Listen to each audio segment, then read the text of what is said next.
Namo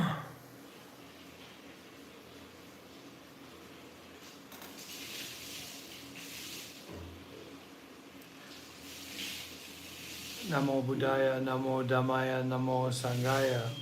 Blessings of and to, with and for and through the Triple Gem.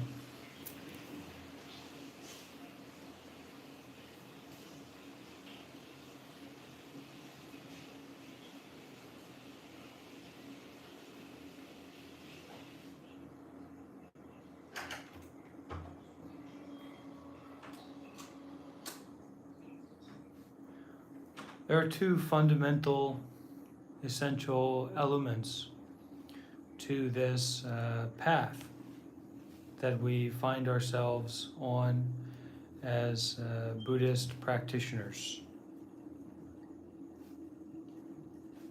And really, there's no such thing as Buddhism. Buddhism is just nothing. Buddhism is just a delusion or a complicated and very often contrived thought in the mind. So Buddhism, the delusion of Buddhism, isn't going to help you with anything.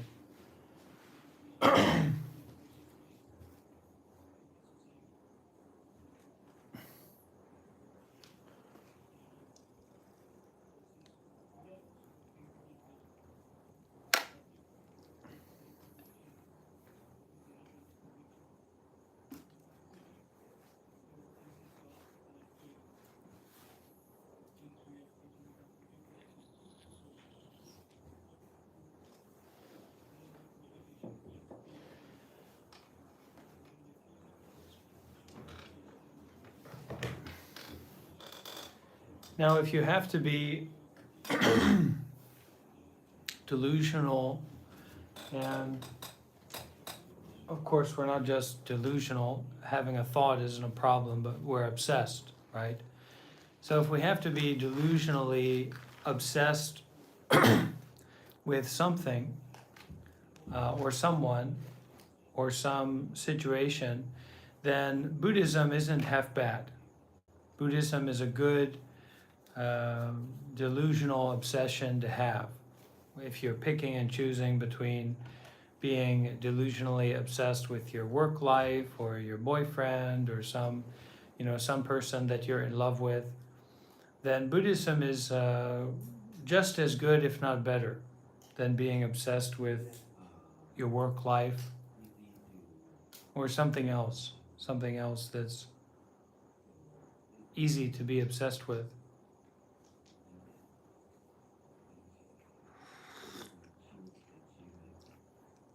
And when we start to look at the Buddha, who is the Buddha, when we start to look at the Dharma, when we start to look at the Sangha,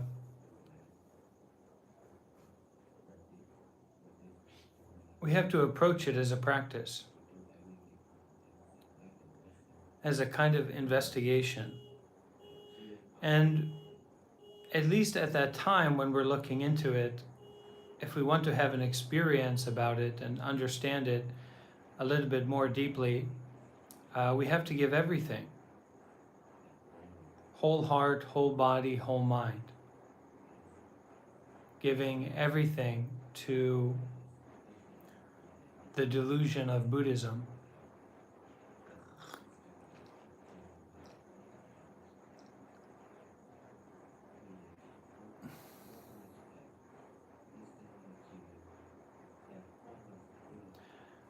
The Buddha is not a lobotomist. And to approach this stuff,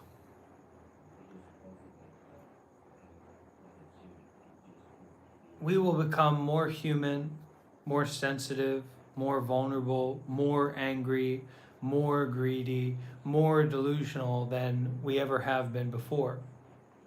That's what it's going to feel like. That's what it's going to seem like. But actually, we are becoming more aware of this experience.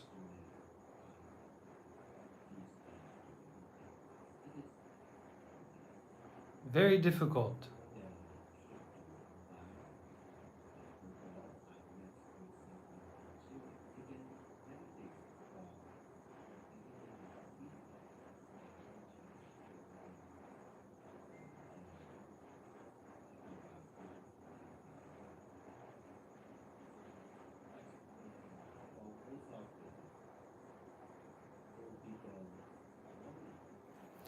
When we feel safe, when we feel connected to something meaningful, something that's alive, something that's right here and right now, that is the special opportunity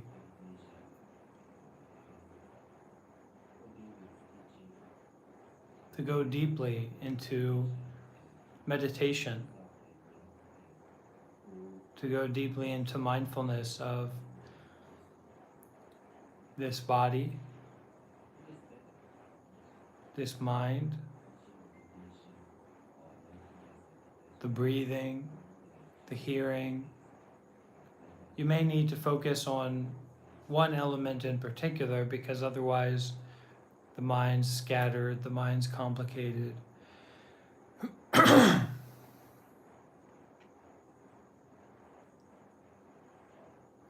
we approach it in a way, especially as we're making use of this to deal with the suffering in life. We approach it in a way where there's a release, there's a refuge, there's a kind of coming into the calm of the storm, right? They always say that the eye of the storm, right in the center of this tornado, this hurricane, in the eye of the storm, it's actually quite peaceful or quite calm. And so we use meditation in that way in our daily lives when we get worked up, stressed up, when we feel tired, when we feel upset, when we have wasted our time, when we've acted in a certain way that's now brought about what seems to be a world of suffering and a world of misery, and I wasted my day.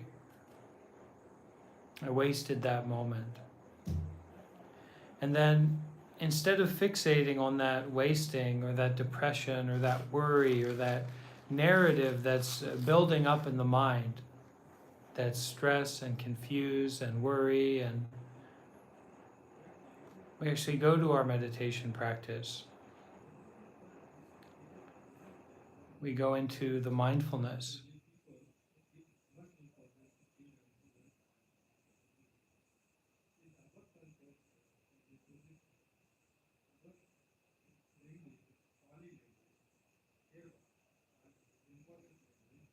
Really to be at this moment. Really to be at this breathing. Really to be at this seeing.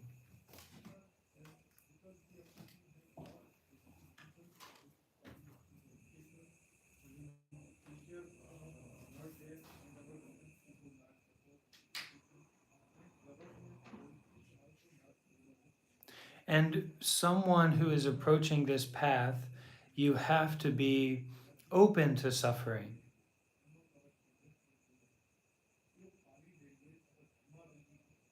You have to be open to feeling suffering and experiencing suffering, being with it. And the reason that we listen to Dhamma talks, or we identify teachers, and we practice generosity and follow precepts and all those good things, is because that allows us not to go insane when we experience how much suffering there is. How much suffering there is within this body, and how much suffering there is within this mind. How much dirt and dust and nonsense and anger and fear and delusion there are in the mind. We start to learn about ourselves when we become aware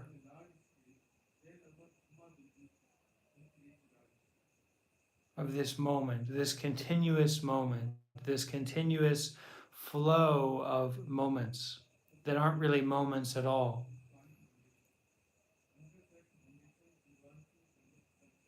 There's no story that can describe your life. There are no words and phrases that can sum up even a moment of experience. And this moment of experience is a little bit of a tool, because there is no moment, right? If you say focus on this moment, come back to this moment, well, that moment's all the way over here now. So the moment is just, to say that is just like coming back to where you already are, where you always are. The here-ness, the now-ness of humanness.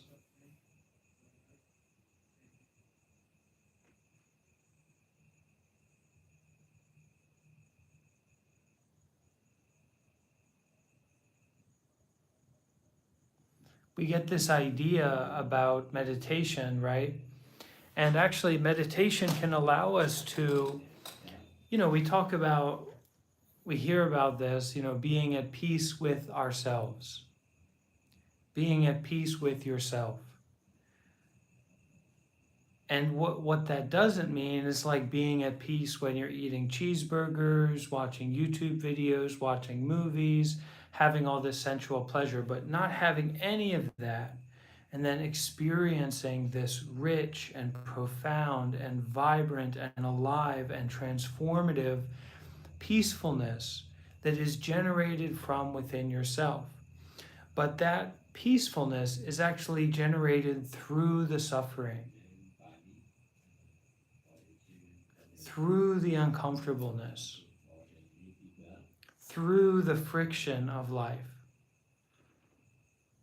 So that idea of going off to being a monk, living in the forest, staying at a meditation center, meditating all the time, anything like that, that's insanity. If you go and do that, you're gonna suffer more than you've ever suffered before in your entire life. Trust me, it's a nightmare, it's hell. So you don't wanna do that, probably. There's enough suffering right where you are to make that peacefulness, that happiness, to let go of that frustration, that anger, that rage. It's no surprise that people are killing each other and fighting each other and beating each other, because when we don't do the work to be deeply aware and mindful and present with these emotions, these sufferings, this body, this mind, all that horrible jazz going on within us, then we don't know how to make use of those energies to create happiness, to create peacefulness, to create resiliency, to create transformation, right? And then we don't understand that classic saying from Thich Nhat Hanh, Zen Master Thich Nhat Hanh, no mud, no lotus. So that mud is actually the nourishment. Every time, I know that's one of the most difficult things for us to kind of understand and work with. Me too. Sometimes I wake up, I feel so sick and tired, I feel so exhausted, right? Being in different environments that my body is not used to, that my mind is not used to, right? It's like, how can I nourish myself? How can I be inspired and energized to get moving? But it's always true. That mud, that suffering is the nourishing field from which this lotus can bloom, this lotus of happiness, this lotus of peacefulness, this lotus of compassion and wisdom. So that the seed is kind of our mindful attention, right? Let's say our awareness. And then we plant that seed deep into the suffering, deep into that mud, that depression, that anxiety. And how we plant it in there is with our mindful attention, our focused awareness. We penetrate into that suffering, we penetrate into that mud, and we plant that seed of being with attending to, facing, transforming, calming, relaxing, embracing that suffering.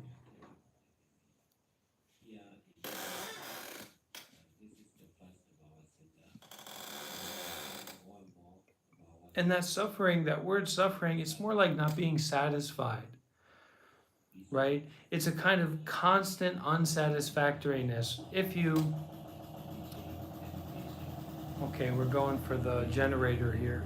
We're having a lot of power outages, a lot of wild stuff's going on. We're really going through it here.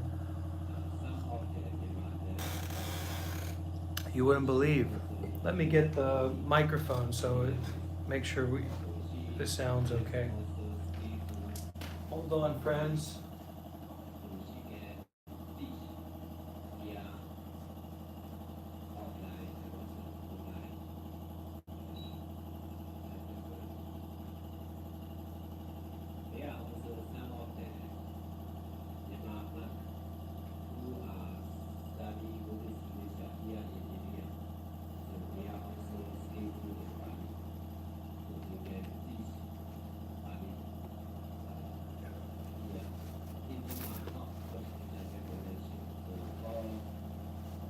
Oh, huh.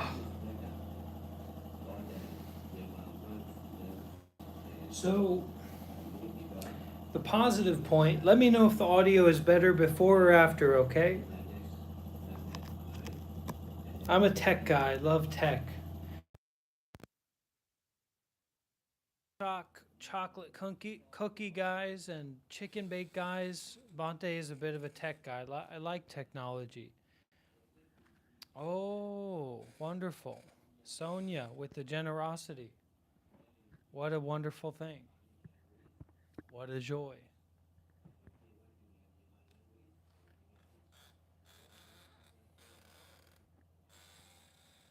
And sometimes it takes a little bit more effort and attention and time and kind of consideration to give. This is too quiet. So what if I hold it up real close like this? That's probably good.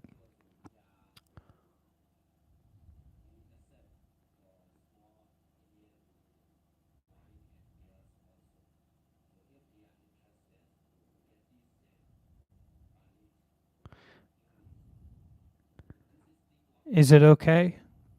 Can you hear me? Okay. And of course, there's always the option of turning up your sound.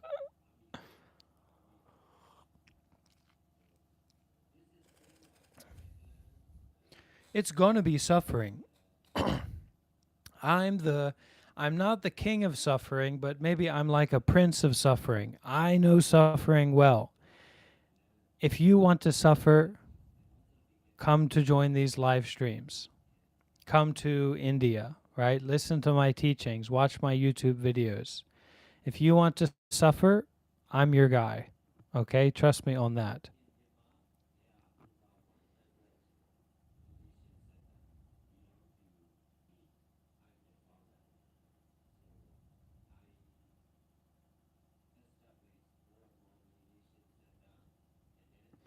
The quality of life here in India is really poor, especially here where we are in Bihar, India. There's so much poverty. There's so many people that spend all day in dirty clothes, begging, sitting in the street. I have a friend here who's a single mother. She's a beggar. She has maybe 4 or 5 kids. And she was telling me that her home or the place where she will try to sleep at doesn't even have room for all her children. And there's a lot of people like that. There's a lot of beggars on the street.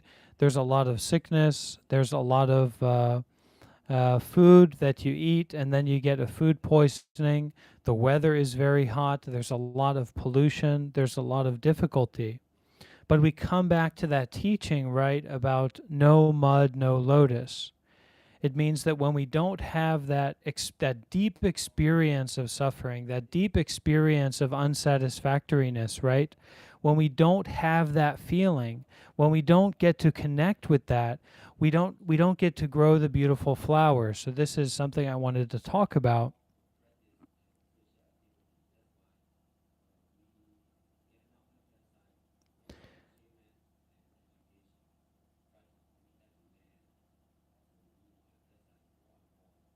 This idea of suffering, right? That Buddhism is all about suffering. It may be confusing because if you're sitting in your room, your middle class home or lower middle class or what have you in America, and you feel, oh, I'm suffering. I've got to order some Uber Eats. And the Uber Eats comes and surprise, surprise, there's a new series out. 99% on Rotten Tomatoes. Everybody loves it. And you put that show on your 4K TV, and you're eating your food, and you've even got a doobie, and you have a couple glasses of wine. Oh, I'm not suffering anymore. Or, for example, here in where we stay in India, there's like a Hyatt around here, right? Like a really nice hotel. So maybe one day I would be feeling very sick and tired and hot, and the electricity's been turned off, so the weather everywhere, it's not like I can go anywhere to get out of the weather, and it's just really difficult, right? So I go over to the Hyatt, right, and I have some juice, and then I stay in a really nice room for the night, and then I feel comfortable, and my favorite new Netflix series is out, and I watch that. But even when we go to do something like that, are we really satisfied? Did this really satiate that thirst, or does that thirst come back again and again and again and again? So we're kind of continuously on this treadmill of seeking after the next best thing. And when you get a lot of best things, when you get a lot of good things, and then you still realize that you're not satisfied, now where do you go? Right? You keep buying and adding on more things, or you keep trying to do the same things again and again that previously, for a short period of time, made you feel satisfied, but really you're not satisfied. And really you're not, in living like that and in being like that, you're not really taking responsibility for life, for nature, for the environment, for the community. And so even though you may have a lot of pleasurable experiences in life, when you look more deeply into yourself, or just look more deeply into the idea of your life, what you find is that it's not particularly meaningful. And this is a whole nother layer of suffering, right? Where now we don't have direction in our life, and we fall into depression, or we fall into anger about the world. We fall into more and more greed.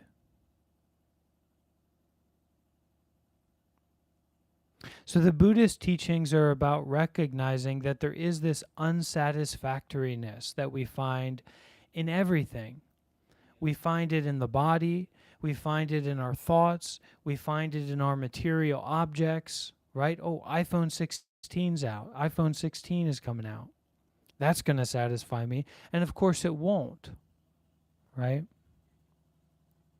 So in Buddhism, we know the answer. We point out this answer. We say the reason for this unsatisfactoriness is this craving, this attachment, this grasping for something other than what we're experiencing right now.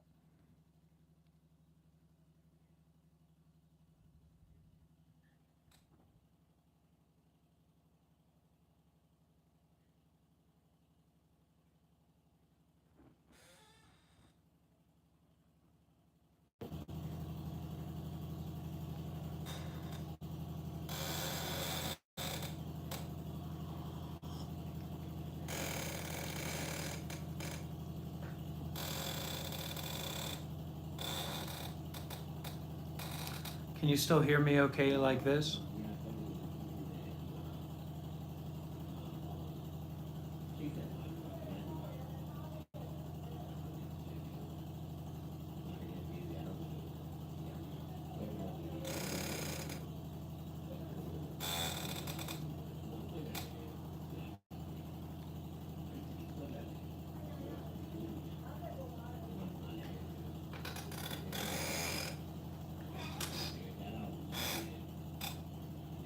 Okay.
So we're emphasizing in this tradition that I'm following, um, that I kind of go in and out of, because this is mainly a tradition based in Myanmar, and as a Westerner, I have different uh, karma, different conditions, right, for what I need to stay healthy, and what my heart needs, right, what my mind needs. So I go to different monasteries, different temples, traditions, but this is my main tradition.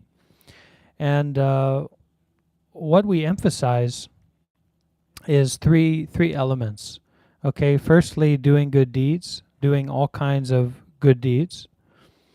Secondly is mindfulness. So mindfulness is awareness, being aware, not jumping from thing to thing, but just the awareness of what's happening right now, one thing at a time, one awareness at a time, one direct experiencing at a time, without added thoughts and ideas and goals and missions and all that.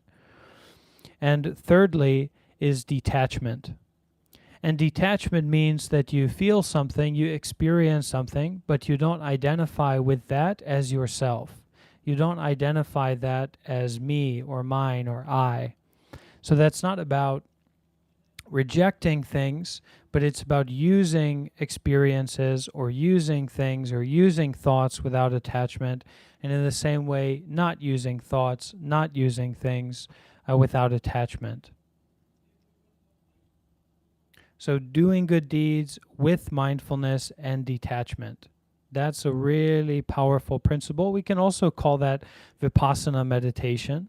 We can call that a lot of different things, but keep it simple. Do good deeds, be mindful, and don't get so attached. Don't identify so much with what you're doing or what you have or where you are, but just experiencing, just being there, just being in this experience.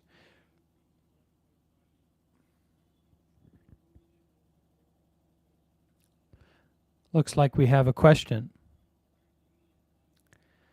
Okay, Erica says, what can be done for a hedonist who refuses to loom at their own pain or behavior?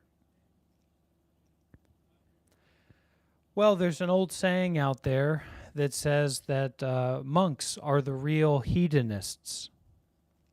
Monks are the real hedonists. So if we think for ourselves that like, oh, I don't, I'm not thinking so much about if I'm an ethical person or helping others or if I'm mindful or if I'm like free, I'm just looking for pleasure. I just want to experience pleasure, and that's how I'm going to live my life, right? More and more pleasure, less and less pain. If we look deeply at that, and not everybody can look deeply because a lot of people don't know how to stop. And with modern technology and the modern resources and conditions and environment that a lot of people have, you're always going from one thing to the next all the time. You wake up, you go to work, you come home, you pleasure yourself. You eventually fall asleep. You wake up, you go to work, you pleasure yourself again and again and again. Some people don't have to go to work because they have so much money and they're just spending all the time trying to pleasure themselves, right? And maybe they're successful at that. But real pleasure or real happiness has a lot to do with freedom. And so if our happiness or our pleasure is so conditioned, so dependent upon all these different things, all the, these people need to act this way and I need to have that and that needs to be there and da-da-da-da-da, we kind of find ourselves in like an OCD false pleasure mode, right? Or a very shallow pleasure mode.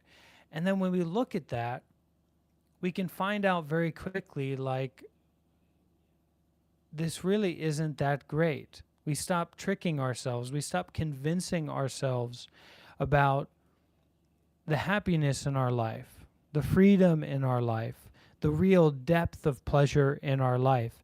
And when you stop convincing yourself and you see that, well, you may make a choice to go in a different direction, right? To take refuge in something else. Right? To take refuge in a higher way of living your life, a higher way of thinking, a higher level of responsibility about yourself as a human being, maybe even a wealthy person, right? And you raise your level of consciousness, you raise your level of awareness. And for monks, I can say recently, being here with my teacher and, even though the conditions can be very difficult here in India, I'm having recurring food poisoning. The weather is very difficult. The social environment can be very difficult because there aren't other, Western monks here, people for me to just connect with and spend time with.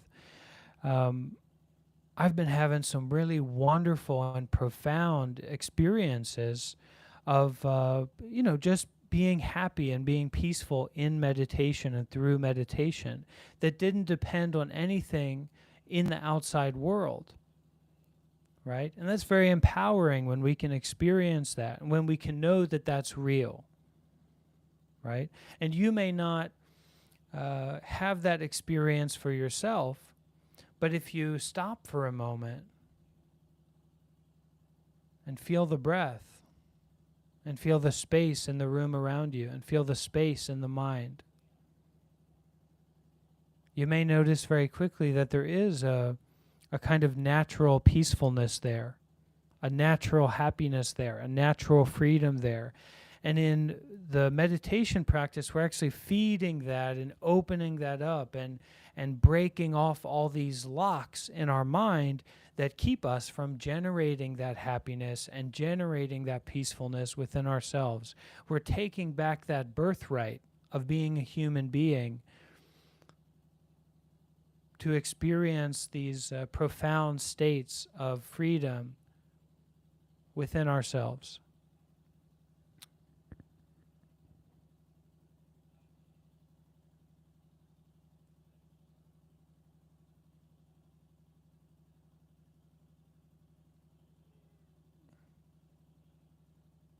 And the greatest insatiable need that we have, okay, the greatest insatiable, right, need that we have is freedom.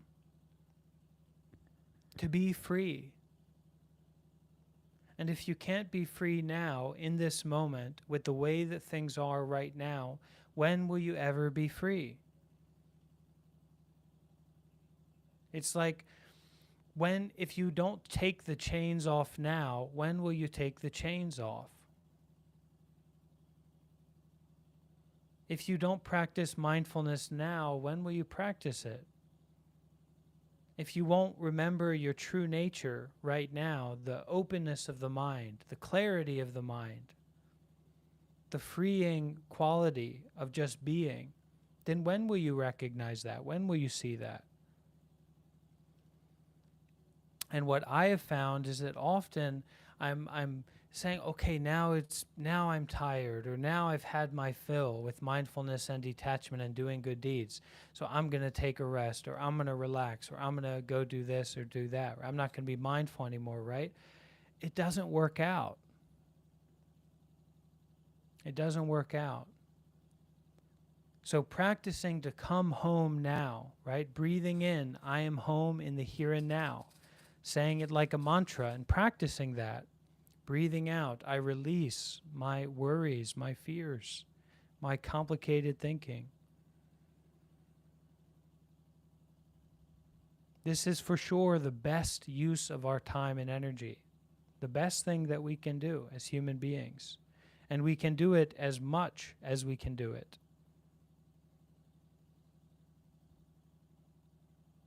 And then a little bit more, a little bit more. And so also that vibrancy, that intensity, that intimacy with life can come back to meet those challenges, right? The title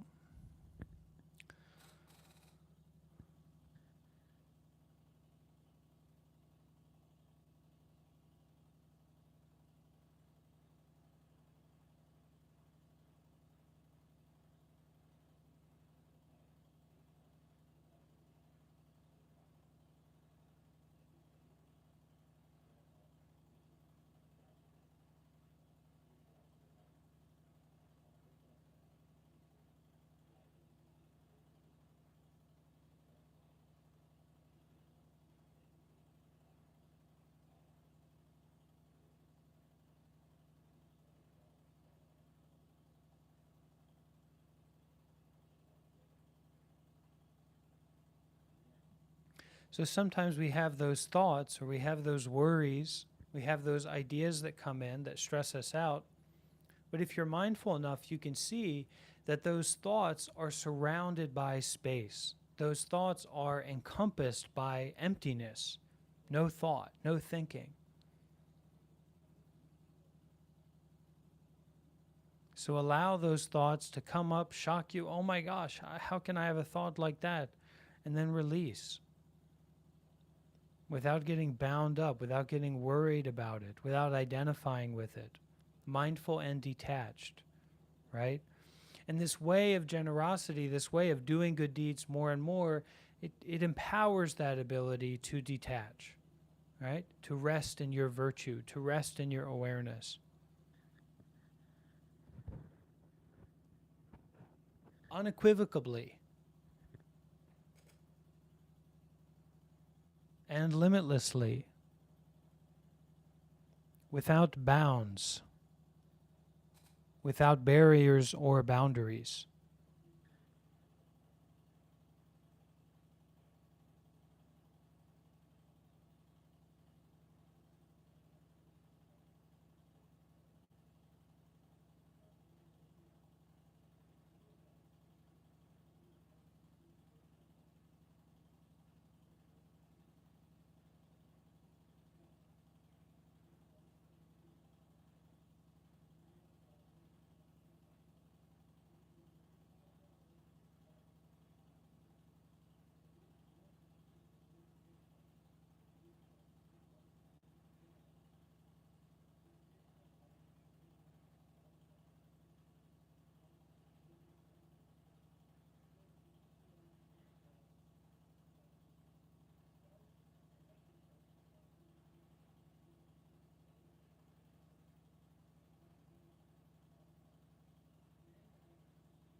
Let's take a look into the unknown. Who wants to take a look into the unknown together?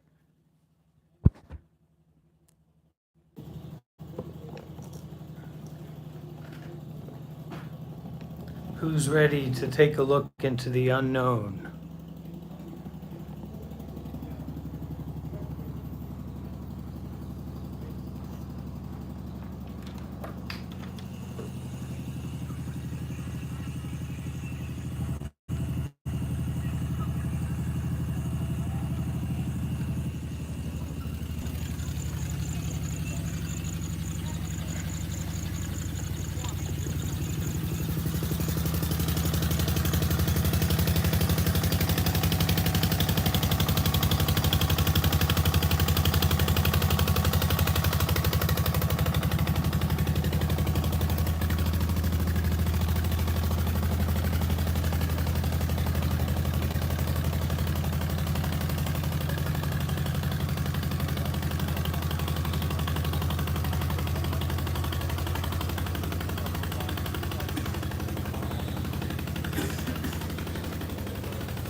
So, something I want to be very clear about, very precise about, is that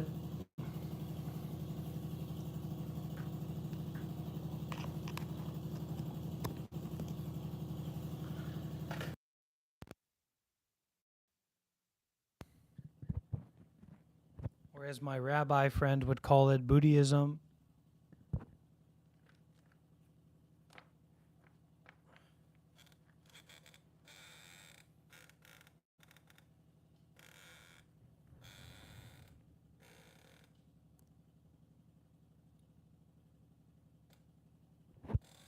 which actually you could call Buddhism because I can't tell you how many hours I've sat on my booty to practice Buddhism. But anyway, that really, when we approach meditation, when we approach Buddhism, when we approach a Buddhist monk, you come to have tea with me or something like that, you go to a meditation retreat, you are going into the unknown. You are going into that which is already not. You are going into the everything that cannot be grasped, cannot be understood, cannot be conceptualized, right?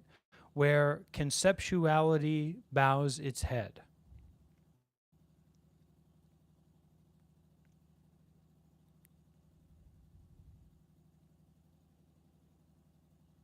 Where someone disappears. We could also call Buddhism the art of disappearing. It's a book by Ajahn Brahm. If you're a book reader, I'm sure that book would do you a lot of good.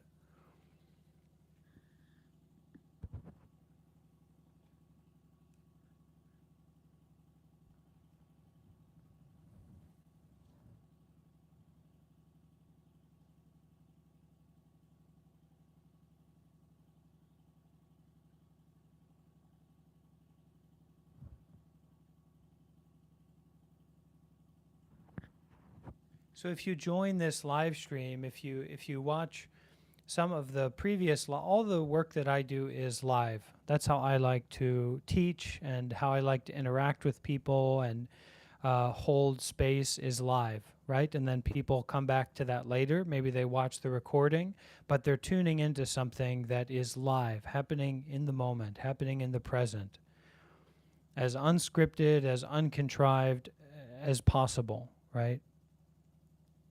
So when you show up for that, this is a space, this is an invitation to just be, to just experience, to not be the understander, to not be the dominator, to not be the controller. That's what this is for me as well, even though I'm the host, even though I'm the facilitator, even though I'm the Bhante. The reason that I do this is not so that I can be in control or so that I can have students or that I can build a following. You know, as I get more deeply into meditation and as I get more deeply into my spiritual life, I see how clearly that's not what my life as a monk is about. To be an influencer, to have followers, to have doing social media work, that's not what it's about. This is a space to enter into, I don't know. I'm just here. I'm just aware. I'm just curious. I'm just along for the ride. But I'm really there. I'm really showing up. I'm really looking deeply at this.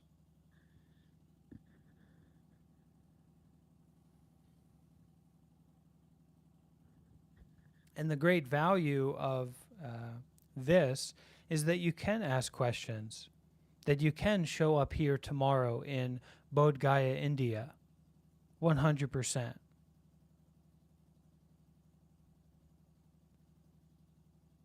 So just being here and just showing up is not about consuming or believing or getting a participation trophy, but it's really connecting. It's making a connection. It's being concerned with this. And what is this? It's a question that we could ask for thousands and thousands of hours and contemplate about. What is this? And this here, as a definition of this, is like that the experience of being alive, the experience of having a body, the experience of the mind, the experience of this moment that couldn't just be encapsulated in some frivolous answer that comes from thoughts, right? What is this? Oh, this is, this is what's happening. Don't believe your thoughts. Don't believe what I say. This isn't a place for belief. This is a place for experience. This is a place for generosity. This is a place for engagement in the practice, engagement in mindfulness, engagement in detachment, an invitation to do good deeds, a reminder to prioritize doing good deeds, to share a kind word with a difficult person, to endure, to be patient with difficulty, to listen to Dhamma talks instead of listening to music on your ride home or when you come home to rest.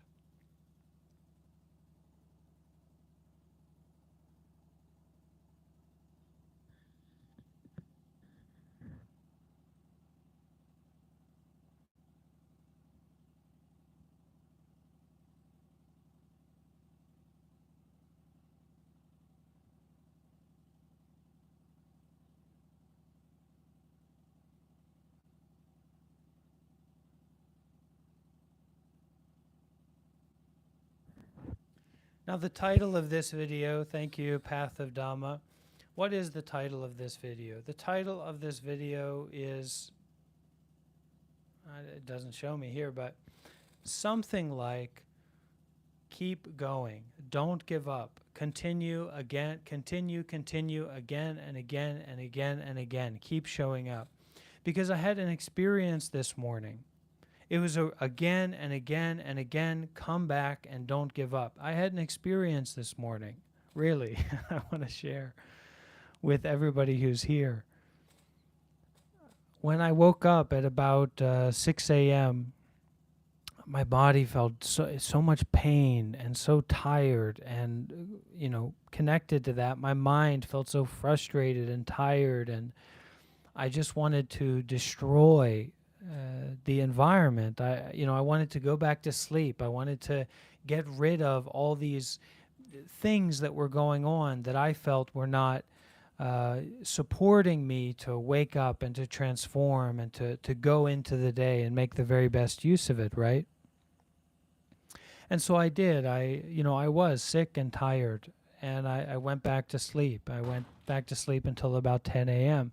And the activities here, they went to do some begging and to go and practice meditation. I missed out on that. So I woke up about 10 and I looked at the Tabarwa Live Facebook page and our messenger group, and I saw, what activities were done. And I was like, wow, I wish I would have been there. And at that moment, I felt toxic. I felt depressed. I felt anxious. I felt confused. I missed out on that. What's going on with me? What this and that, and even though I was awake now, I was feeling this kind of way. And I changed my position. Maybe I used the restroom, and I came and I sat down on my pillow, and I sat down in the full lotus position, and I started to practice meditation.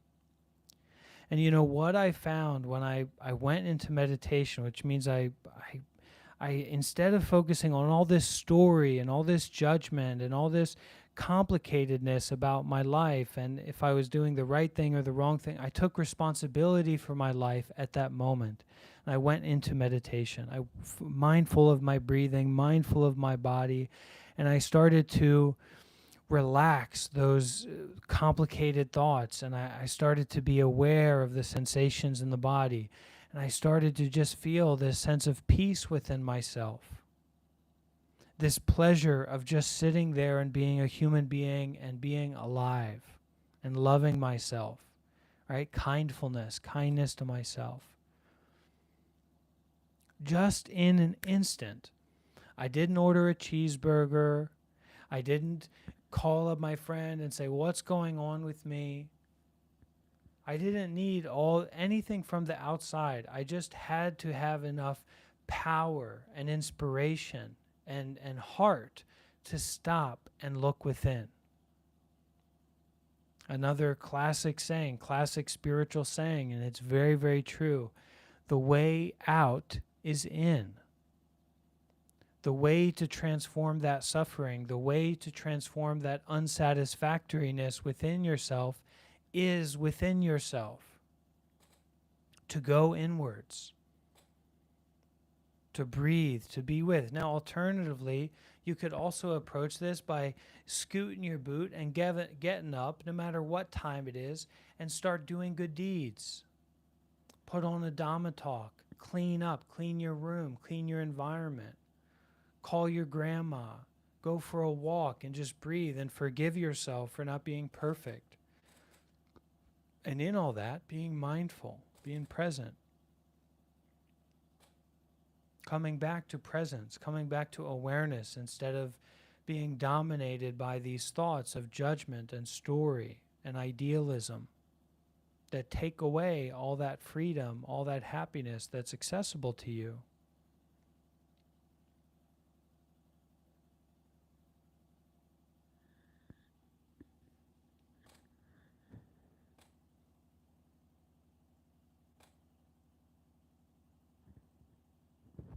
We can become so trapped and fixated in trying to convince other people about something. We try to convince other people to believe what we believe. We try to convince other people to like what we like and not like what we don't like. We try to convince other people that we're doing a good job or that we're a good person or that we're a good meditator or that we're a good monk, right? And what that leads to is always the thoughts are trying to convince you of something, trying to convince your true nature of something, trying to convince your presence, your awareness, your capacity to transform of something. Don't be convinced. Don't try to convince the others. Don't try to convince yourself. Go above thinking, go above convincing into presence, into beingness, into experiencingness. And you can do it. Even a child can do it, can practice meditation. So it's not that you're unskillful or, you want to learn meditation, but you can't, and you're busy, and you have this problem in your life, you have this trauma. No. You can live this way. You can show up to this and breathe in freedom and breathe out forgiveness. You just have to make that choice. And if you make that choice enough, consistently, with wholeheartedness, you will drop into choicelessness. You will drop into or raise into choiceless awareness, free from choice, free from preference, free from judgment, free from pain or pleasure. Just aware, limitlessly, vibrantly, intimately aware of everything. Free. And you will know when you open yourself up to that dimension of life that that freedom is yours. And it's not about if the food is good or bad. It's not about if the world is good or bad. The world is always going to disappoint you. There's always going to be something wrong. Have you ever noticed that? There's always something wrong. And then if there's not something wrong in the world, maybe you're just, you are that thing that's wrong. Because even if we feel pleasant and pleasurable, we might be acting in a way that's not really aware, but it's kind of twisted up and tangled up in thoughts, in judgments that lead us to create the problems in the world rather than taking responsibility for them and transforming them with our awareness, with our consideration, with our care, with our love, with our power of forgiveness and our power of freedom that we cultivate through living in a particular way that's about freedom, that's about goodness, that's about awareness, that's about not being greedy, that's about not being angry, that's about not being delusional. And it's not about that, through being willing to be with your anger and not act out on it, through being willing to face your greed, to be with your greed and not perpetuate it, to be willing to experience all those thoughts, to be aware of any thoughts instead of suppressing them or trying to manipulate and control them.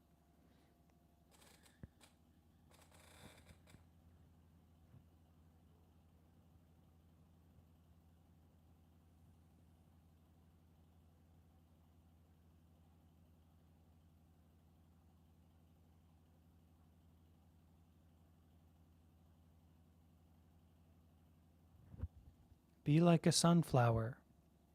Yes, you're just a flower. Yes, you're connected to the dirt. Yes, you cannot move quickly. But what does a sunflower always do? A sunflower always opens up, or in this sense, sometimes we can close our eyes to open up. And slowly but surely, that sunflower turns towards the sun. No matter how dirty it is, no matter if it got rained on yesterday, no matter if it's missing some of its seeds or its flowers, right? The sunflower opens up and turns towards the sun, faces towards the sun. So we can close our eyes and we can be like a sunflower and we can turn towards that awareness, that brightness of the mind, that fruit, that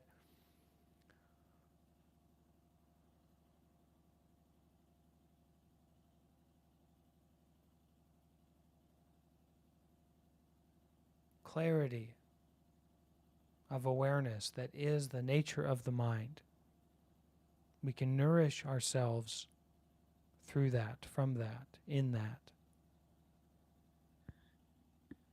So when you don't know what to do, which way to turn inward towards the light of your awareness.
Breathing in, I know that I am a sunflower.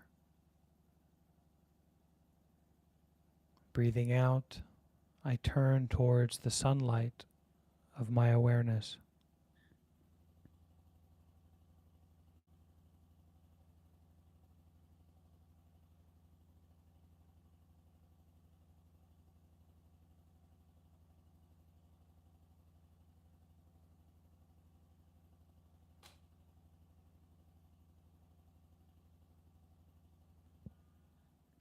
Breathing in, I know that my nature is the same as the nature of the sunflower.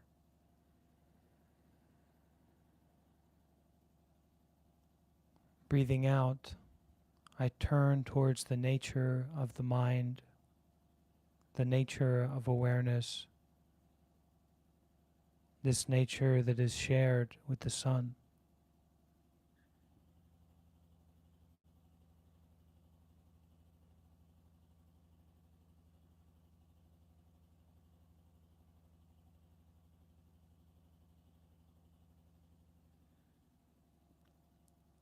Breathing in, I completely feel awareness throughout the body and mind.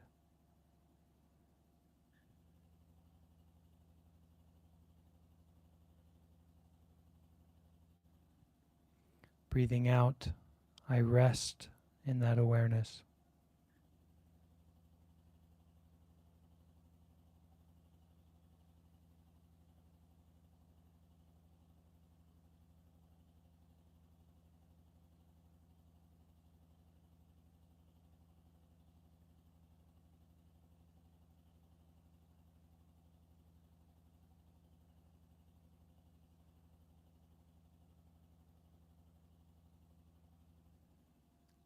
Breathing in, sunflower. Breathing out, facing the sun.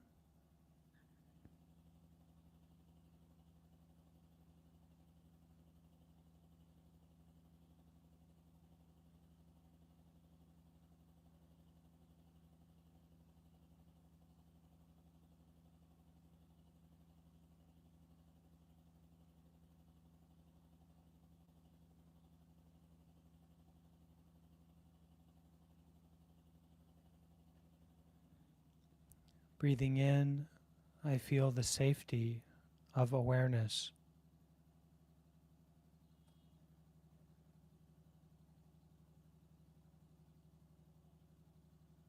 Breathing out, I take refuge in the safety of awareness.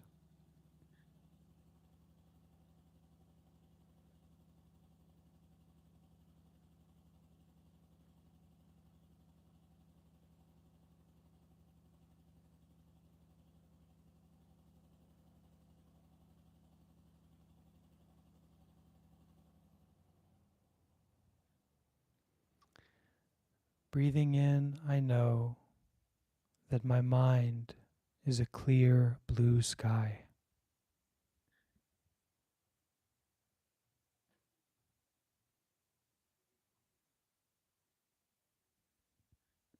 Breathing out, clear blue sky.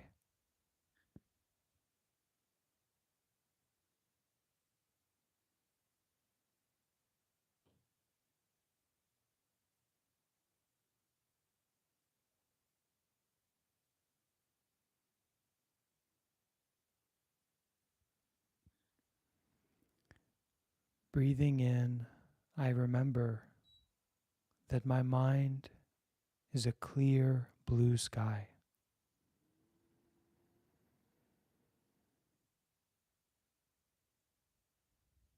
Breathing out, I embrace the clear blue sky.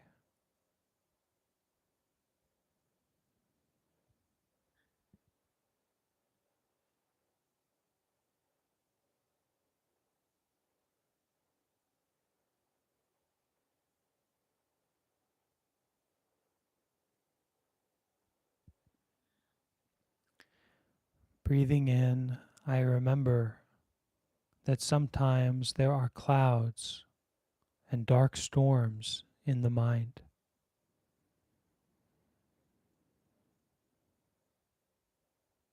Breathing out, I remember behind the storm is a clear blue sky.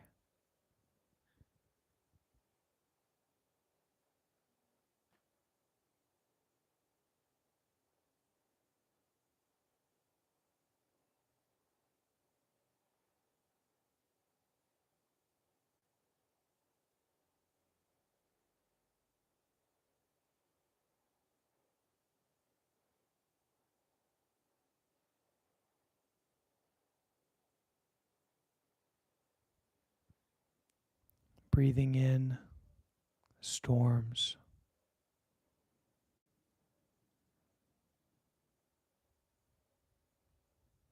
Breathing out, remembering clear blue sky.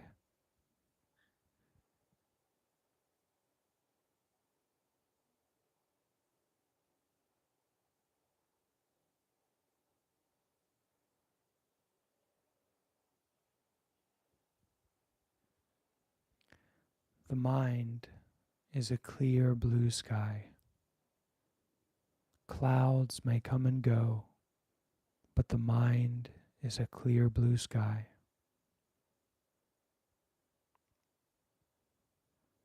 In the clear blue sky of this mind, whatever thoughts arrive, may they too vanish.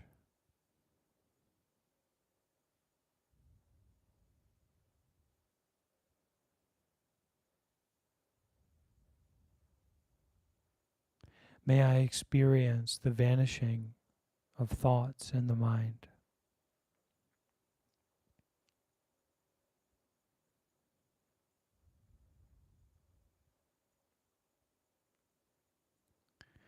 Whenever encountering the great storms and darkness of depression, fear, anxiety, anger, may I remember the true nature of my mind, which is a clear blue sky, free from anger, free from fear, free from anything and everything.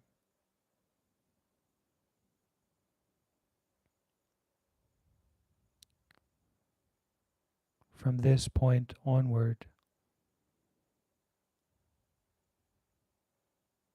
may my life be characterized by freedom. And whenever difficulty arises, may I remember its impermanence and step into freedom.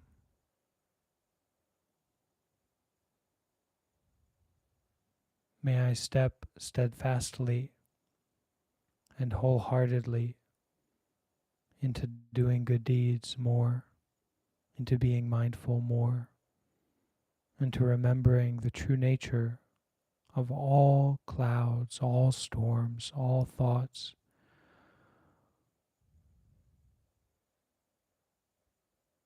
May I remember that all things are impermanent, changing, and are not to be relied upon, but to be let go of, released and transformed into the goodness by which my life is directed, and by which I remember my true nature again and again and again. May all beings be well, happy, and peaceful. May all beings find freedom from suffering. May it be, may it be, may it truly, truly be.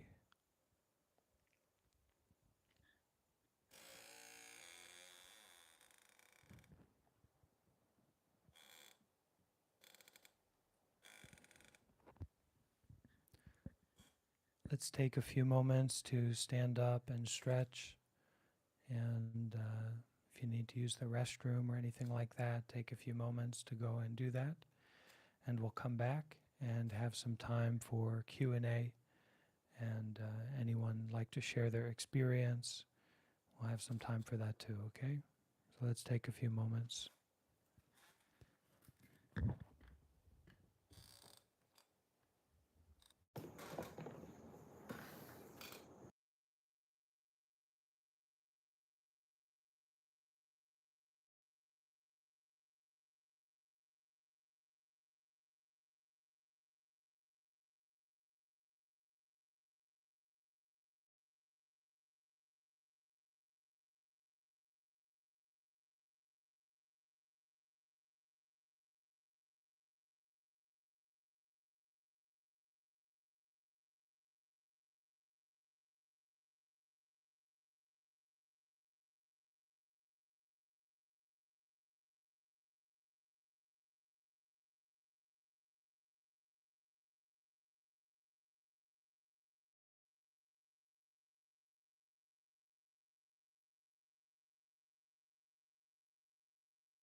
Okay, everyone doing well, I hope.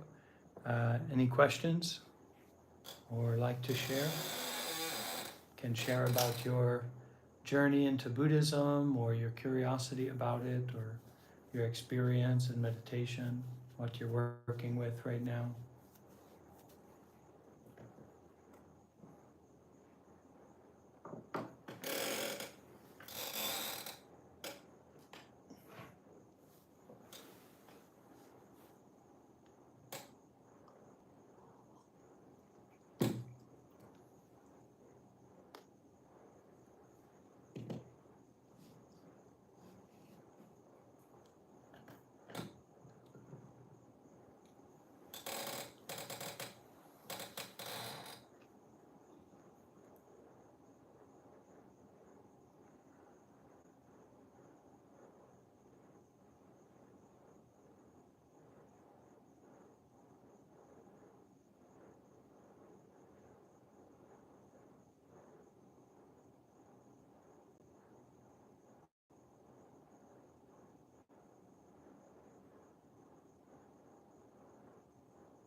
And that voice inside of our head, that kind of thought stream that we identify with, we're not trying to get rid of that or destroy that.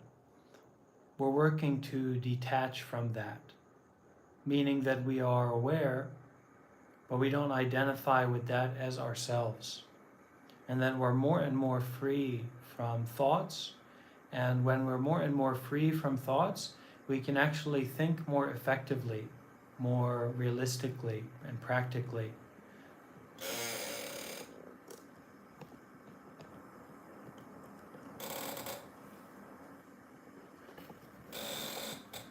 If we approach meditation as trying to get rid of anything in particular, we're not going to have a very good meditation experience.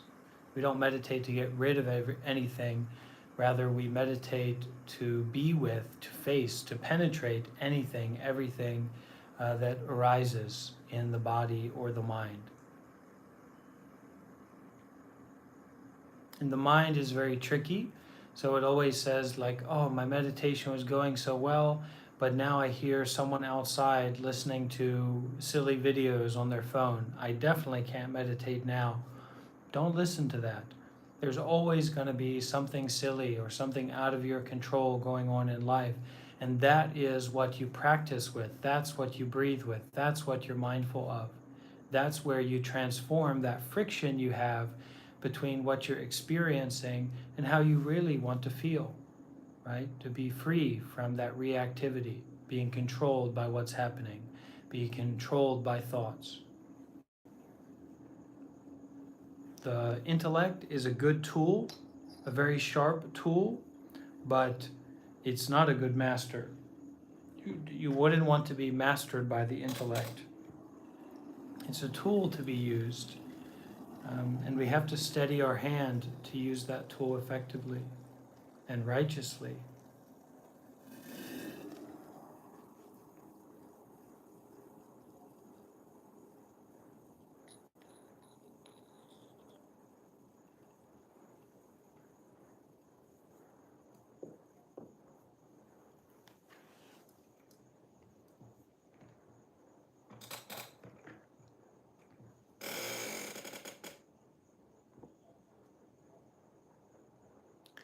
Sometimes we like to hear this. Sometimes it's great when we hear about impermanence and say, oh, great, this suffering or this problem is impermanent.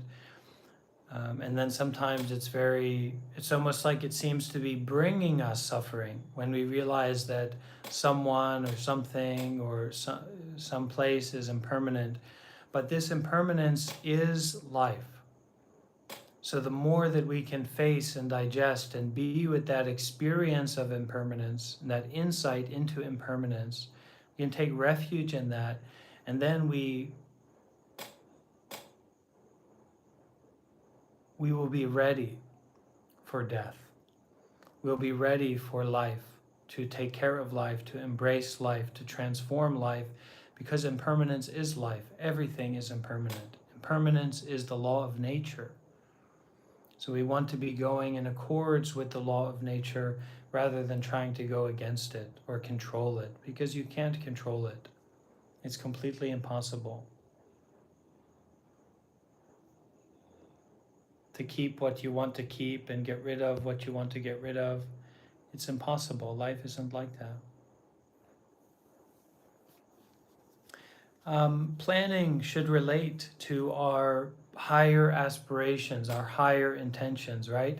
We have little planning, like what we want to eat and maybe where we want to take a trip or something like that. But then we have a bigger planning, and that's where it's really about what is your intention, right? Where do you want to go? Not just in terms of a place or being with a person or being in a situation, but what is your aspiration about your life itself, right? And then how do those people and places and situations relate to you meeting that aspiration? And of course, we want to have an aspiration of enlightenment, of freedom, of joy, of peacefulness, of transformation, of development, right? And that kind of planning is, what I rely on. And I have the benefit of being a monk.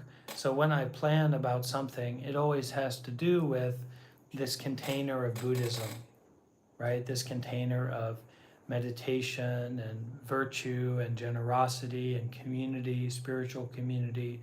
So I don't have to plan so much. I just say, oh, that's where I'm going to go, because that's a place where I can meditate. That's a place where I can nourish my heart, right? And then the little decisions, like what do I want to eat? Well, you're not sure if what you order is going to be what you get. So be flexible, right? Make sure they have a good return policy if you're not so flexible.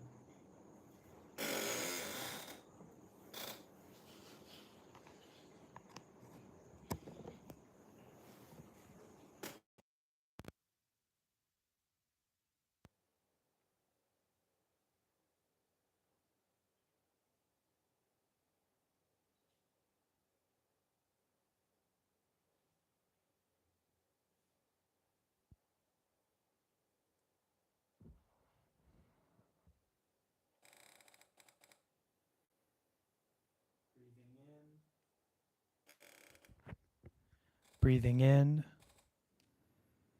I go back to the island within myself.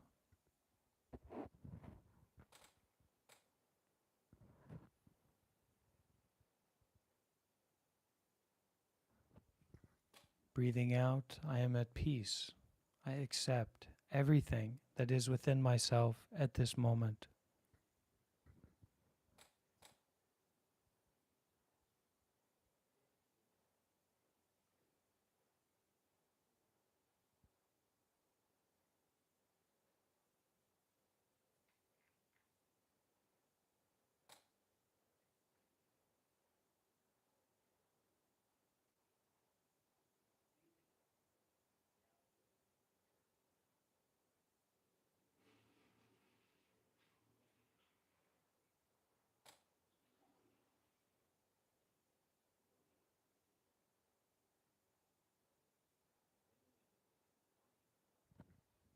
Breathing in, breathing out. Happiness is here and now. There is nowhere for me to go. There is nothing for me to do. Just this moment is peace.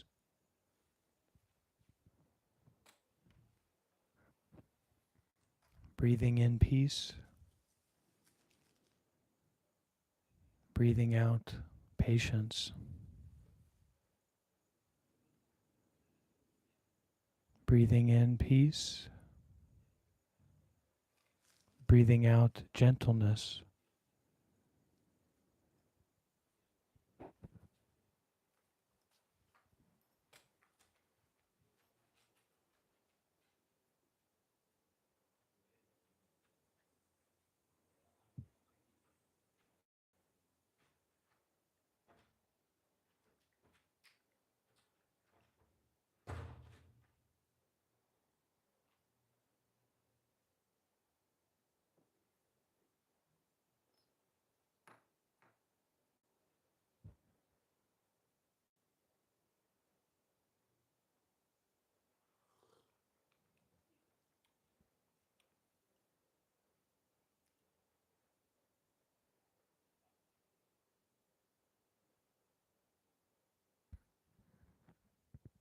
Okay, friends?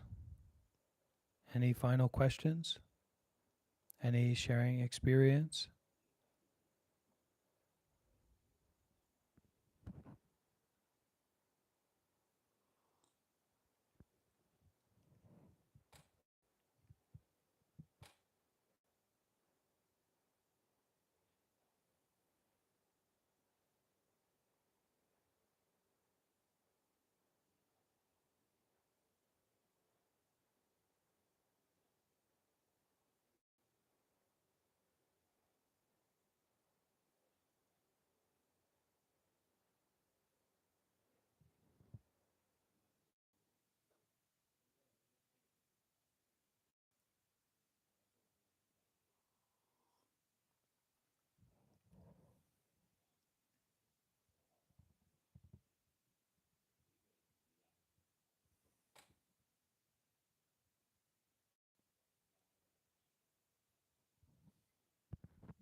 Renewal and transformation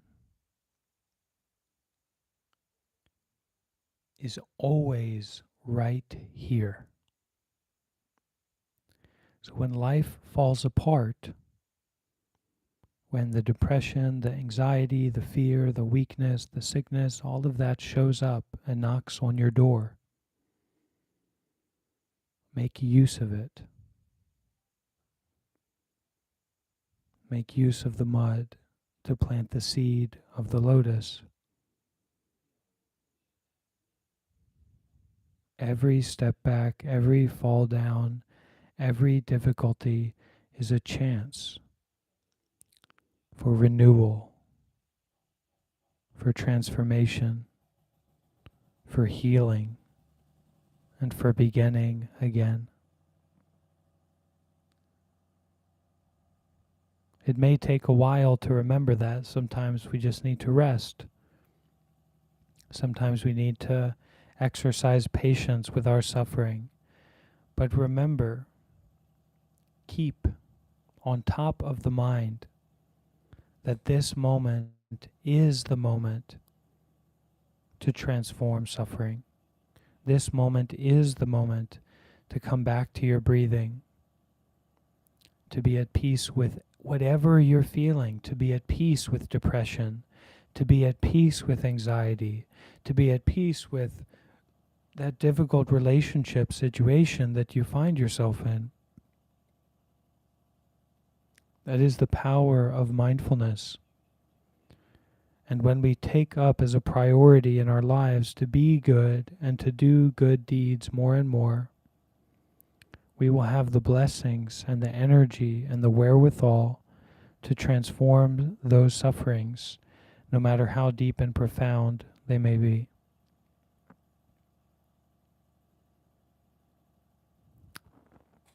I'm very happy that we could share this hour and a half together.